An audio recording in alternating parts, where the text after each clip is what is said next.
fascinating reason behind why wolves howl. Busting the myths. Wolves, mysterious, powerful, and often misunderstood.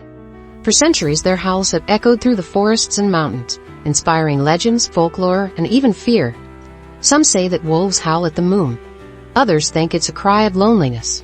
But what's the real reason behind this haunting primal sound? Today, we're busting the myths and uncovering the truths behind why wolves howl. Myth number 1. Wolves howl at the moon. Let's start with the most famous myth of all. We've all seen the classic images. Wolves silhouetted against the giant full moon, their heads raised in a chilling howl. But here's the truth. Wolves don't howl at the moon. Their howling has nothing to do with the moon's phase. In fact, wolves howl just as much on a cloudy night as they do under a full moon. So where did this myth come from? It's likely because wolves tilt their heads upwards when they howl, making it look like they're calling out to the sky. And since wolves are more active at night, it's easy to see how this idea spread. But in reality, wolves howl to communicate, not to worship the moon.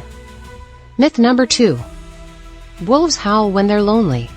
Another common belief that wolves howl when they're lonely, like some kind of sad, lost crying out in the darkness. But that's not how wolves work.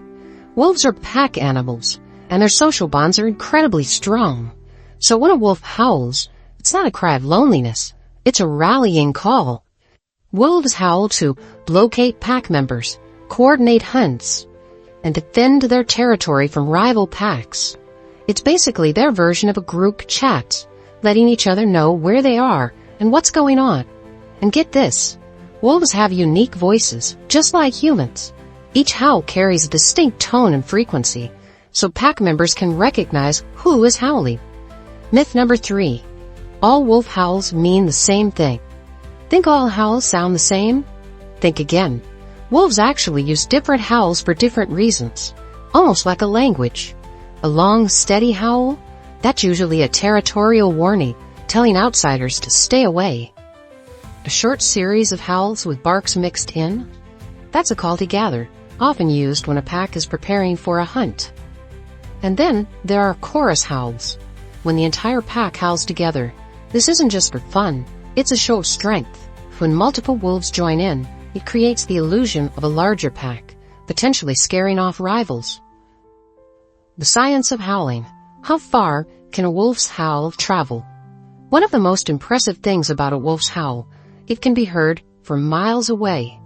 On a quiet night, a wolf's howl can carry up to 10 miles in open terrain. Wolves have evolved to use long-distance sound waves to communicate across vast forests, mountains, and tundras. The trick?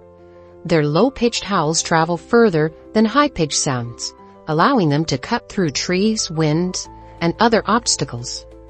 It's nature's version of a built-in megaphone. The emotional side of howling. There's one last piece of the puzzle left: emotions. Wolves aren't just robotic creatures following instincts. Research shows they are deeply social and emotional animals. In fact, wolves howl more intensely when a close pack member is separated, almost like they're expressing grief or longing. And when two wolves reunite after being apart, their howls can turn into excited yips and whines, showing pure joy. It turns out, a wolf's howl isn't just a tool, it's a window into their emotions. Final thoughts. The beauty of a wolf's howl. So what have we learned? Wolves don't howl at the moon. They don't howl because they're lonely. They do howl to communicate, protect, and stay connected. The next time you hear a wolf's howl, remember, you're listening to one of nature's most ancient and powerful voices. What do you think about wolves and their howls? Let's talk in the comments. And if you love learning about the wild side of nature, hit like, subscribe, and turn on notifications so you never miss a video. Stay curious, and I'll see you in the next video.